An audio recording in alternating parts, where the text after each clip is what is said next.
Hello बच्चों, मैं सांक आपको बहुत बहुत स्वागत करता हूँ अपने यूट्यूब चैनल सांक स्टडी सर्कल में। तो आज हम फिर से प्रेजेंट हैं क्लास 9 की एक और वीडियो को लेकर, जिसमें कि आज हम चैप्टर नंबर 8.3 का क्वेश्चन नंबर 15 से लेकर 20 तक का सोल्यूशन इस वीडियो में करेंगे। तो वीडियो में बने रहिए। वीडियो पसंद आए तो प्लीज़ लाइक करें, शेयर करें और नहीं तो प्लीज़ सब्सक्राइब करना बिल्कुल ना भूलें, क्योंकि ये बिल्कुल मुफ्त है। क्वेश्चन नंबर 15 कहता है कि बगल के चित्र में साबित करें कि पी जो है समानांतर है एम के। तो जैसा कि आप फिगर देख सकते हैं कि P समानांतर एन, देखें मैंने यहाँ पर नाम इसका लिख दिया ABCD और PQ। ठीक है, अब अपने हिसाब से आपको जो नाम देना है आप वो क्या कर सकते हैं, नाम दे सकते हैं। तो मैंने यहाँ पर देखिए नाम दिया है, बस हमको समानांतर करना है कि P समानांतर एम है। आप यहाँ पर देखेंगे कि एंगल DCQ है। एंगल क्या है, DCQ जो है, यानी अगर बाह्य कोण की बात करें तो क्या है कि ये क्या होगा, ये कोण इन दोनों कोणों के योग, क्योंकि जानते हैं कोई बाह्य कोण क्या होता है, सम्मुख अंतः कोणों के योग के क्या होता है, बराबर होता है। यानी कह सकते हैं कि angle CPQ plus angle CQP के बराबर होगा। यानी कह सकते हैं कि 45 डिग्री प्लस 35 डिग्री बराबर 80 डिग्री। ये कैसा कोण है, तो ये बाह्य कोण है। क्या है, बाह्य कोण है, जिसके कारण क्या होगा कि ये अपने सम्मुख अंतः कोणों के योग के क्या है, बराबर है। और यहाँ पे देखें कि एंगल BAC का मान पहले से क्या है, 80 डिग्री दिया हुआ। BAC का मान क्या 80 डिग्री, और ये इसका मान कितना आ गया है, 80 डिग्री आ गया है। तो यहाँ कह सकते हैं कि एंगल DCQ का जो मान है वो क्या है, एंगल BAC के क्या है, बराबर है। ऐसे भी बराबर है, कारण क्या है कि ये संगत कोण है। क्या है, संगत कोण के युग्म है। यानी कह सकते हैं, इसी कारण क्या है कि यदि हम जानते हैं कि संगत कोण युग्म के प्रतिलोम से, ठीक है, आप लिखेंगे संगत कोण के प्रतिलोम से, यानी कह जानते हैं कि तिर्यक रेखा में यदि क्या है, दो कोण संगत कोण बराबर हों तो वो दोनों जो रेखाएं होती है वो क्या होती है, एक दूसरे के समानांतर होती है। यानी कह सकते हैं कि P समानांतर M होगा, या हम कह सकते हैं, आप लिख सकते हैं कि AB जो होगा वो समानांतर क्या होगा, DC या CD के। ठीक है, अगर P समानांतर M की जगह यदि AB समानांतर DC दे दे तो आप क्या कर सकते हैं, इसी प्रकार बना सकते हैं। तो यही था आपका क्वेश्चन नंबर 15 का सोल्यूशन। चले चलते हैं क्वेश्चन नंबर 16 में। क्वेश्चन नंबर 16 कहता है कि सिद्ध करें कि किसी त्रिभुज की भुजाओं को एक ही क्रम में बढ़ाने पर बने बहिष्कोणों का योगफल 360 डिग्री या 4 समकोण होता है। यानी फिगर देखें तो कुछ इस प्रकार का फिगर बनेगा। ठीक है, एक ही क्रम में क्या किया जा रहा है, बढ़ाया जा रहा है। ठीक है, सबसे पहले इसका नाम देते हैं ABC, यानी त्रिभुज है ABC है, बढ़ाया गया। देखिए इसको D तक बढ़ाए हैं, इसको E तक बढ़ाए हैं और F तक बढ़ाए। तो ये जो बहिष्कोण जो सभी जगह बन रहा है, इसका जो तीनों का जो योगफल है वो क्या 360 डिग्री है। यही आपको क्या करना है, सिद्ध करना है। तो सबसे पहले जो दिया है वो लिखेंगे। दिया है, क्या दिया है कि ABC क्या है, एक त्रिभुज है। ठीक है, एक त्रिभुज है जिनकी भुजाओं, ठीक है, जिनकी भुजाओं, कौन कौन भुजा है भाई, अब भुजा को देख लें तो सबसे पहले हम ले लें AC। ठीक है, AC को, ठीक है, सॉरी CA को उल्टा लेंगे ना, CA को E, CA को कहाँ तक, E तक, BC को D तक, कॉमा BC को D, तथा AB को F तक बढ़ाया गया। क्या है, F तक क्या किया गया, बढ़ाया गया। क्योंकि कहता है ना कि क्या त्रिभुज की भुजाओं क्या किया, आपस में क्या किया, बढ़ाया गया है एक ही तरह में। तो सिद्ध करना है, जो सिद्ध करना है उसको भी तो लिखेंगे। तो सिद्ध करना है, तो सिद्ध क्या करना, क्या है कि ये जो बहिष्कोण है, जो बहिष्कोण का नाम लिख लेंगे सबसे पहले ACD है ना, एंगल ACD प्लस एंगल देखिए BAE है ना, angle BAE plus angle CBF plus angle CBF, कहीं तीनों का जो योगफल है वो कितना होगा, 360 डिग्री या 4 समकोण के बराबर होगा। चलिए, प्रश्न से हमारा काम खत्म होता है। अब जो यहाँ पर दिया उसके अनुसार हम लिखेंगे, तो प्रमाण देंगे। प्रमाण में हम यहाँ देखेंगे कि त्रिभुज के क्या होते हैं। अगर इसकी बात करें तो एक रेखा पर कुल कितना कोण बनता है, तो 180 डिग्री हो जाएगा। नहीं, ये सीधा अगर देखें बहिष्कोण को अगर मिला लें, यानी कह सकते हैं कि angle ACD plus angle A C B का मान कितना होगा 180 डिग्री, यानी कह सकते हैं ना ए सी डी यानी ये बाहर का कोण और ए सी बी यानी ये कोण, ठीक है। एक रेखा पर कुल कितना डिग्री 180 डिग्री बनता है, और तो कितना होगा समीकरण 1 हो गया। और ये कैसे है, तो रैखिक युग्म से, कैसे बना है, रैखिक युग्म से यानी लीनियर एंगल, ठीक है। उसके बाद हम देखें कि एंगल क्या है, उसी प्रकार बी ए ई है ना, बी ए ई यानी ये बाहर वाला कोण प्लस एंगल बी ए सी, ये भी क्या है 180 डिग्री होगा, ये हो जाएगा समीकरण 2। ये भी कैसे रैखिक यानी ये कोण और ये कोण हो जाएगा ना, एक रेखा पर कुल कोण 180 डिग्री का बनता है। उसी प्रकार एंगल क्या है C B F plus A B C का मान कितना 180 डिग्री, ये होगा समीकरण 3। ये भी कैसे रैखिक हो गया ना, सी बी एफ ये कोण और फिर क्या है सी बी ए या ए बी सी हो गया ना, ये क्या एक रेखा पर कुल के 180 डिग्री कोण बनेगा। तो क्या है, अब हम क्या करते हैं कि समीकरण 1 2 3 को जोड़ देते हैं, यानी समीकरण 1 2 3 को जोड़ने पर यानी क्या है आपस में जोड़ते हैं, ठीक है। तो देखिए इन तीनों को हम एक साथ लिखते हैं, क्या है angle A C D plus angle B A E plus angle C B F हो गया इन तीनों के एक साथ। फिर इन तीनों को एक साथ लिखते हैं, plus angle A C B plus angle B A C plus angle A B C, इन तीनों को जोड़ 180 कितना होता है 3 गो 540 डिग्री। हम जानते हैं कि त्रिभुज के तीनों अंतः कोणों का योगफल कितना होता है 360 डिग्री। तो अंतः कोण कौन है ए बी सी, फिर हो जाएगा बी सी ए, फिर हो जाएगा ए बी सी। यहाँ पे है ना इन तीनों कोणों, इसको तो निकालना है ना, तो इसीलिए हो जाएगा angle A C D plus angle B A E plus angle C B F.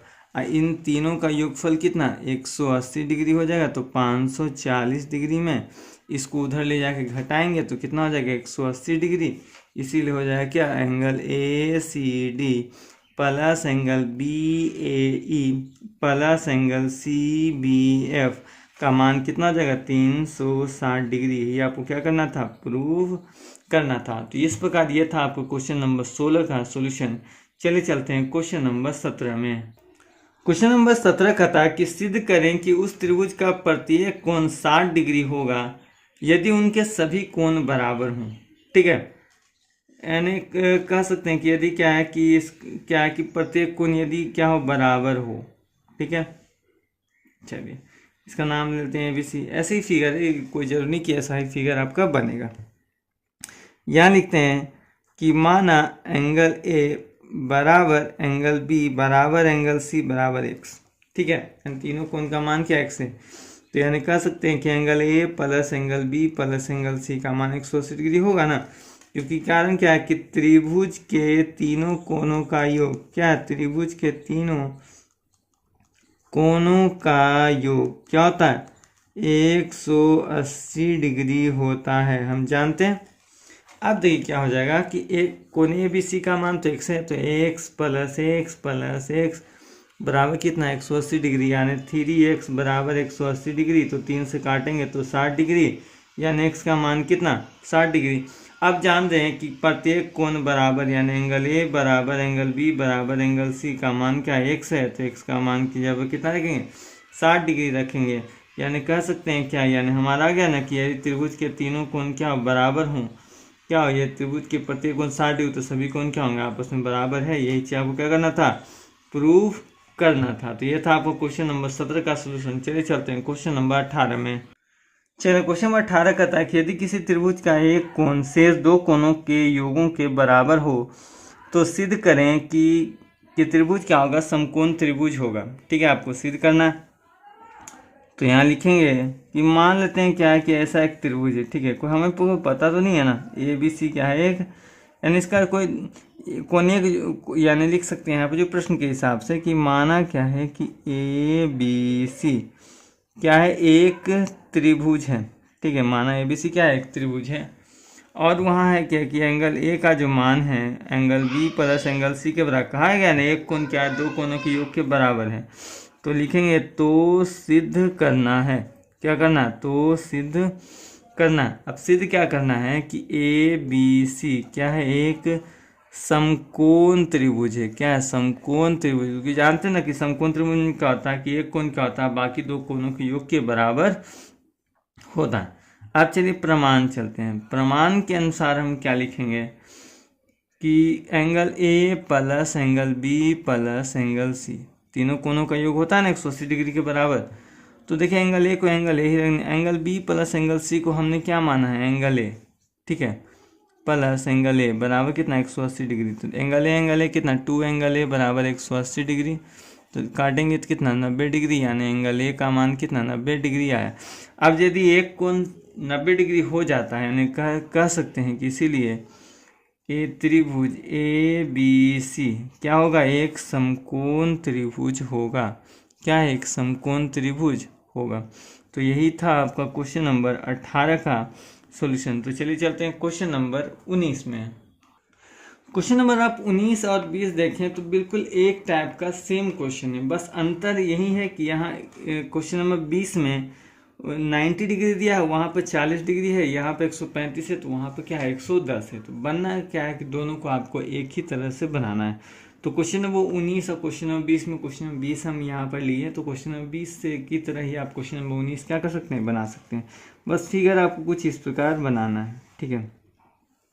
चलिए सबसे पहले कहता कि एबीसी में क्या है, कोण ए का मान, कोण ए जो है वो 90 डिग्री है, ठीक है। ए हो गया, ये बी हो गया, ये सी हो गया, ठीक है।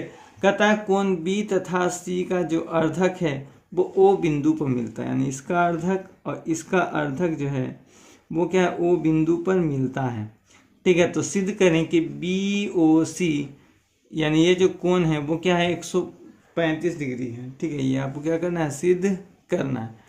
तो ऐसा क्वेश्चन आप बहुत सा बना चुके हैं, तो आप चाहें तो वैसे ही बना सकते हैं। चलिए इसको देखते हैं, जो दिया है उसके हिसाब से लिखेंगे। दिया है, क्या दिया है कि त्रिभुज ए बी सी क्या है, एक समकोण त्रिभुज है। क्या है, समकोण त्रिभुज है। अब समकोण त्रिभुज है यानी देखो 90 डिग्री, यहाँ पर दिया हुआ भी है कोण एक बराबर 90 डिग्री। साथ में दिया है क्या कि ओ बी तथा ओ सी, क्या है, ओ बी तथा ओ सी जो है क्रमशः एंगल बी तथा एंगल सी का क्या है, समद्विभाजक है। क्या है, समद्विभाजक है। ये आपको क्या है, प्रश्न में दिया गया है। अब है तो यानी कह सकते हैं कि एंगल ओ बी सी यानी ये जो एंगल है वो आधा है एंगल बी का, है ना। तो यानी हो जाएगा 2 एंगल ओ बी सी बराबर एंगल बी, हो जाएगा ना, दो जब उधर। इसी प्रकार एंगल ओ सी बी यानी ये जो एंगल है आधा है किसका, एंगल सी का, यानी 2 से इधर चला जाएगा तो गुना हो जाएगा, यानी ओ सी बी बराबर एंगल सी। हो गया, इस प्रकार हम कह सकते हैं। अब चलें यदि त्रिभुज ए बी सी में यानी बड़े वाले त्रिभुज में, तो हम कह सकते हैं कि angle A plus angle B plus angle C का मान कितना 180 डिग्री। तो एंगल ए का मान तो एंगल ए ही रहने दीजिए, बी का मान यहाँ पर दिया हुआ है, एंगल बी का मान कितना है 2 angle O B C, angle C का मान 2 एंगल ओ सी बी बराबर कितना 180 डिग्री हो जाएगा। अब ध्यान दें, तो एंगल ए का मान प्रश्न में 90 डिग्री दिया है, बस यहीं पर आपको 40 डिग्री रखना है, ठीक है। सेम प्रोसेस यही आपको करना है, बस यहाँ पर जो कोण का मान हम रखेंगे वो सिर्फ क्या रखेंगे, डिफरेंट रखेंगे। प्लस यहाँ पर 2 कॉमन लेंगे तो हो जाएगा ना angle O B C plus 2 angle O C B बराबर कितना 180 डिग्री, ठीक है। अब चलिए, तो 90 जब उधर जाकर घटेगा तो 90 हो जाएगा ना, तो यानी क्या है 2 बचेगा, 2 angle O B C plus angle O C B बराबर, देखिए 180 में से 90 गया तो 90। अब इसको काटेंगे 2 बार में तो 45 डिग्री, यानी angle O B C plus angle O C B का मान कितना 45 डिग्री, ठीक है। 45 डिग्री आ गया। यदि आप 40 रखेंगे तो 110 यानी 55 आएगा यहाँ पर वैल्यू, अब चलेंगे इसीलिए त्रिभुज बी ओ सी में, हमको मुख्य रूप से इसी में चलना है ना, क्योंकि आपका प्रश्न में भी हमको क्या है, बी ओ सी का ही मान क्या करना है, हमको 135 डिग्री लाना है। अब देखिए यदि हम इस त्रिभुज में हम चलें तो यानी त्रिभुज तीनों, देखिए ध्यान दीजिए इस फिगर में चले तो बी ओ सी यानी इस पूरे तीनों कोणों का मान देखना ना, तो क्या यहाँ पर हम तीनों कोण का मान देखेंगे, यानी कह सकते हैं angle O B C plus angle O C B plus angle B O C, इन तीनों को जोड़ें तो कितना मान होना चाहिए, 180 डिग्री के बराबर। इन दोनों कोणों का जो योग कितना मान है, 145 डिग्री है, प्लस एंगल बी ओ सी बराबर कितना है, 180 डिग्री। इसीलिए एंगल बी ओ सी का मान कितना आ जाएगा, 135 डिग्री आएगा ना। 180 में 45 जब उधर जाएगा तो 135 डिग्री आपको क्या करना था, प्रूव्ड करना था। यहीं पे यदि आप क्वेश्चन नंबर 9 में देखेंगे तो यहाँ पे क्या है कि इसका मान 55 आएगा, तो 55 जब इधर 65 आएगा, 65 जब इधर जाके घटेगा, सॉरी यहाँ पे देखें 40, 170, तो 70 जब इधर घटेगा तो क्या है, 110 डिग्री आपका मान आ जाएगा। ठीक है, ज़्यादा कुछ आपको करने की ज़रूरत नहीं पड़ेगी। तो ये था आपको क्वेश्चन नंबर 20 का सोल्यूशन। तो आज के इतना ही, मिलते हैं नेक्स्ट वीडियो में, तब तक के लिए धन्यवाद।